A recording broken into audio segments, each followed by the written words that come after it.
South ఇండియాలోనే అతి తక్కువ ధరలకే రత్నాలందించే ఏకైక సంస్థ 6JVR.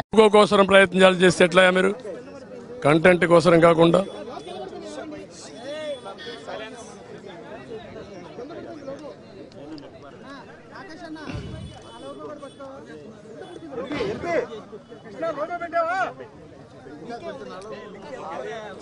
ఓకే ఓకే అందరికీ నమస్కారాలు. ఈరోజు నేను ఇది చూస్తే అందరూ ఓటర్స్ కూడా 7 గంటలకే పోలింగ్ స్టేషన్కి వచ్చారు. తమ ఓటు ఒక పవిత్రమైన భావంతో ఓటేయాలనే ఉద్దేశంతో వచ్చారు.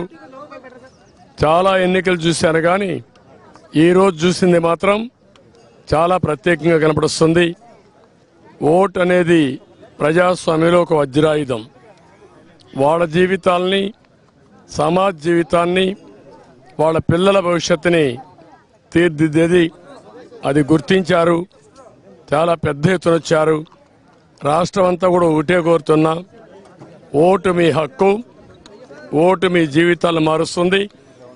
అదే మరి మీ భవిష్యత్తును మారుస్తుంది. మీ పిల్లలే కాకుండా మీ భావితరాల పిల్లలకు కూడా పునాదులు ఇస్తుంది. దయచేసి బాధ్యతగా ప్రతి ఒక్కరూ రావాలి, ఓటు వేసుకోవాలి, ఓటు వేయాలి. తద్వారా మీ యొక్క మనోభావాలు తెలియజేసి రేపు రాబోయే రోజుల్లో ఏదైతే సుపరిపాలన ఉంటుందో ఆ సుపరిపాలనకు నాంది పలకాల్సిందిగా మరొక్కసారి కోరుకుంటూ మరొక్కసారి అందరినీ విజ్ఞప్తి చేస్తున్నా, అశ్రద్ధ చేయొద్దండి. ప్రతి ఒక్క వ్యక్తి యొక్క బాధ్యత. ఎక్కడో అమెరికా నుంచి, హైదరాబాద్ నుంచి, లేకుంటే బాంబే నుంచి, వివిధ నగరాల నుంచి, బెంగళూరు నుంచి, చెన్నై నుంచి, అనేక నగరాల నుంచి వాళ్లే డబ్బులు ఖర్చు పెట్టుకుని అభ్యర్థులు తెలియకపోయినా ఒక పార్టీ విధానాలతో వాళ్ళు ముందుకు వచ్చే పరిస్థితికి వచ్చారు. కొంతమంది అయితే పేదవాళ్ళు, కూరగాయలు వ్యాపారం చేసుకునే వాళ్ళు, ఇక్కడ లేకుండా ఎక్కడో ఉంటే సొంత ఖర్చులు పెట్టుకొని, క్యారియర్ పెట్టుకొని నేరుగా వచ్చి వాళ్ళ గ్రామంలో ఓటేసుకునే పరిస్థితికి వచ్చారు. ఇది నా జీవితంలో ఎప్పుడు చూడలా. ఇది నిజమైన ప్రజాస్వామ్యం, ప్రజాస్వామ్య స్ఫూర్తికి ఇది నిదర్శనం. అందరినీ మరొక్కసారి అప్పీల్ చేస్తున్నా, ప్రతి ఒక్కరూ రండి, మీ ఓటు హక్కును ఉపయోగించుకోండి.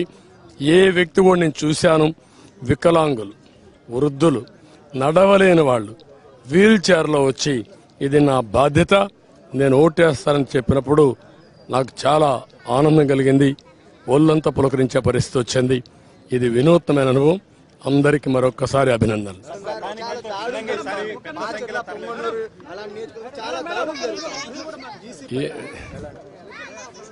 ఎలక్షన్ కమిషన్ కూడా ఎప్పటికప్పుడు కంప్లైంట్ చేశాం. ప్రాథమికంగా మాకు పొంగునూరు వచ్చింది, మాచర్లో వచ్చింది, 2 దిక్కల్లో వస్తే అప్పటికే నేను కంప్లైంట్ చేశాం. అధికారులతో మాట్లాడుతున్నాం. అదే మాదిరిగా ఎలక్షన్ కమిషన్ కూడా అప్రోచ్ అయ్యాం. నేను ఒకటే ఎక్స్పెక్ట్ చేస్తున్నా, ఎలక్షన్ కమిషన్ ఆధ్వర్యంలో ఎలక్షన్ జరుగుతున్నాయి. ఇది రాష్ట్ర ఎన్నికల కమిషన్ కాదు. ఆ విషయం ఈ నాయకులు గుర్తుపెట్టుకోవాలి. ఎవరైనా ఒకటే కోరుతున్నా, ప్రజాస్వామ్యంలో ప్రజాస్వామ్యాన్ని అపహాస్యం చేయాలని ప్రయత్నం చేస్తే మాత్రం ఎట్టి పరిస్థితుల్లో మా కార్యకర్తలు కూడా గమనుండరు. జనైన్గా లా అండ్ ఆర్డర్ ప్రకారం మీరు ఓట్లేయండి. ప్రజా అభిష్టం నెరవేరాలి, దానికి మేము కట్టుబడి ఉంటాం.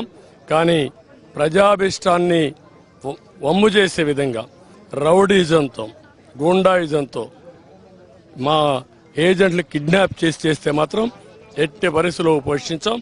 ఎలక్షన్ కమిషన్ డిమాండ్ చేస్తున్నాం, పోలీస్ అధికారులను డిమాండ్ చేస్తున్నాం.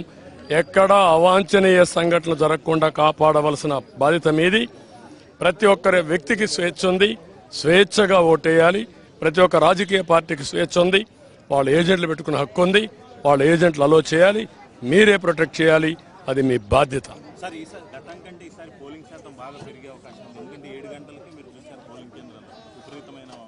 నేను 43వ ఓటు వేసాను. అంటే నేను వేసే కొంది 43 మంది వేశారు ఒక బూత్లో.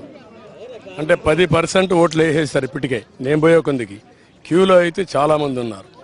అంటే ఊరు కదిలొస్తున్నారు. ఏదైతే ఓట్ల పండగ అనుకున్నామో ఆ ఓట్ల పండగ కనపడుస్తూ ఉంది. ఇది ప్రజాస్వామ్య వేడుక. ప్రజాస్వామ్యాన్ని పరిరక్షించుకోవడానికి ప్రజా చైతన్యం ఇది ఒక నిదర్శనం.